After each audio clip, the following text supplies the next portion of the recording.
Seperti sudah diduga, Setan Merah akhirnya keluar dari Eropa setelah dikalahkan Bayern 1-0. Yang mengecewakan adalah sikap para pemain yang enggan bermain all out, seolah itu laga hidup mati mereka. Jelas, Erik ten Hag tidak mungkin sukses dengan mayoritas pemain semacam ini. Itu adalah malam yang menjanjikan banyak hal, namun pada akhirnya, United tersingkir dari kompetisi ini dengan hasil yang mengecewakan. Meski kalah 2 kali dari tim Bavaria, pertandingan di antara 2 pertemuan dengan tim lain inilah yang membuat Setan Merah kalah. Mencetak 3 gol tandang 2 kali berarti 6 poin, tetapi Setan Merah hanya mendapat 1 poin menyusul hasil imbang yang buruk dari Galatasaray dan kekalahan dari FC Copenhagen.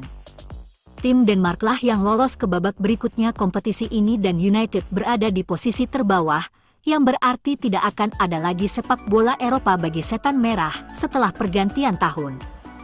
Biasanya, skenario ini akan menjadi bencana, tetapi mungkin menghindari Liga Eropa bisa menjadi berkah tersembunyi bagi United, yang sedang dalam performa yang tidak konsisten.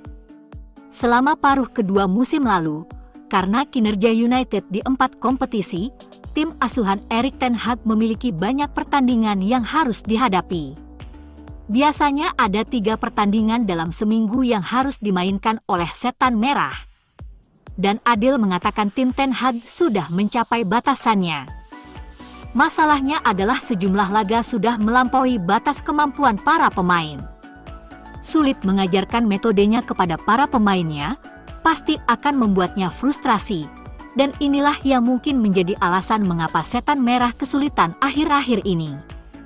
Dengan jadwal yang lebih ringan untuk United, harapannya ide-ide taktis ini dapat diterapkan di lapangan, di kompetisi IPL dan Piala FA.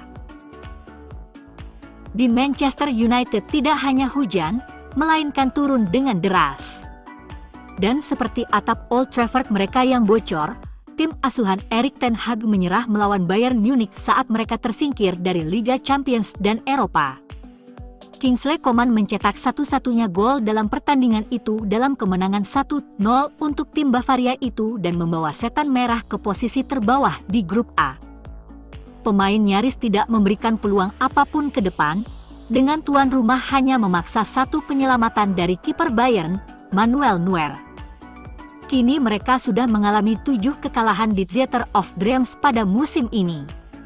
Lebih buruk lagi bagi Ten Hag, dia akan melawan Liverpool asuhan Jurgen Klopp di Anfield pada hari Minggu. Di Merseyside musim lalu, The Reds memberikan kekalahan terberat bagi United di Premier League setelah meraih kemenangan 7-0. United sudah tidak diperkuat Kapten Bruno Fernandes karena skorsing, setelah ia mengumpulkan 5 kartu kuning di akhir musim melawan The Cherries. Dan mereka sekarang bisa dipaksa untuk memulai laga dengan pertahanan darurat, setelah Harry Maguire dan Luke Shaw ditarik keluar saat kekalahan dari Bayern.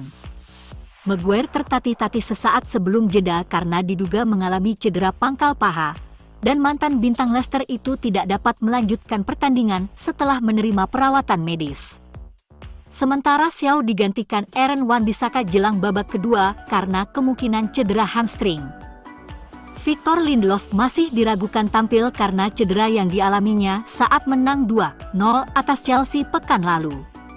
Sementara Lisandro Martinez baru bisa kembali beraksi hingga tahun baru karena masalah kaki.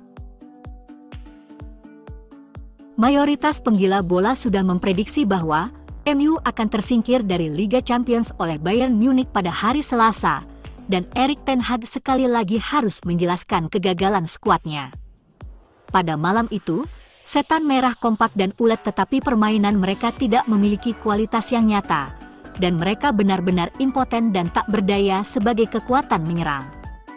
Ada argumen bahwa kegagalan United di Eropa dan penampilan di bawah standar di Liga Premier bukan hanya karena kurangnya kualitas dan kedalaman skuad. Manajer asal Belanda itu mengalami cedera yang harus dihadapi sepanjang musim sejauh ini, dan hilangnya Harry Maguire dan Luke Shaw selama pertandingan melawan Bayern. Berarti bahwa United akan memiliki 10 pemain yang tidak tersedia untuk perjalanan mereka ke Liverpool. Itu termasuk kapten, Bruno Fernandes, yang diskors karena mendapat kartu kuning saat melawan Bournemouth. Tim manapun yang harus mengeluarkan 10 pemain tim utama sekaligus, jelas tidak akan berada dalam kondisi terbaiknya. Sudah bisa dipastikan MU akan kalah lagi oleh Liverpool yang full tim. Tentu saja, keadaannya tidak selalu seburuk itu di musim 2023-2024. Tetapi skuad Ten Hag tidak pernah benar-benar full tim selama kampanye musim ini. Setelah semua orang kembali dan siap untuk dipilih, mungkin akan terjadi dinamika yang sangat berbeda di Old Trafford. Selama tidak ada lagi yang absen, maka di akhir musim pelatih asal Belanda itu bisa benar-benar dinilai, diadili, dan diputuskan nasibnya. Dan bukan sebelumnya.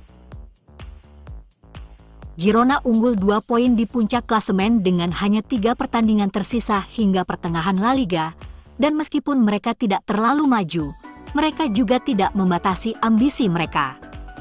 Sebagian besar masih percaya bahwa meraih gelar akan sulit, tetapi dengan selisih 12 poin dari posisi kelima, sepak bola Eropa tampak seperti tujuan yang realistis. Tampaknya Blanqui Vermels akan berambisi di bursa transfer Januari. Sebelumnya dikaitkan dengan Real Sociedad di masa lalu, dan ditawarkan ke Barcelona, gelandang Manchester United Donny van de Beek kemungkinan akan meninggalkan klub dengan status pinjaman musim dingin ini. Girona adalah salah satu tim yang tertarik untuk merekrutnya, menurut Fabrizio Romano. Klub Bundesliga Eintracht Frankfurt juga tertarik pada Van de Beek, dan diyakini akan memimpin persaingan. Girona belum memenuhi persyaratan mereka. Manajer Michel Sanchez dan Direktur Olahraga Quique Churchill pasti akan menunjuk pada keberhasilan mereka dalam mengembangkan pemain yang telah dibuang atau dilupakan oleh klub-klub top sebagai cara untuk membujuknya agar bergabung dengan mereka di paruh kedua musim ini. Pemain seperti Miguel Gutierrez, Aleix Garcia dan Yan Couto semuanya kembali masuk radar klub-klub top Eropa setelah tampil cemerlang di Montilivi, dan mereka akan menjual Van de Beek dengan ide melakukan hal yang sama.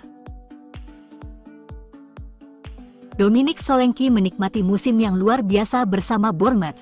Begitu bagusnya hingga Owen Hargreaves memperkirakan dia akan pindah ke Manchester United atau raksasa Liga Premier lainnya.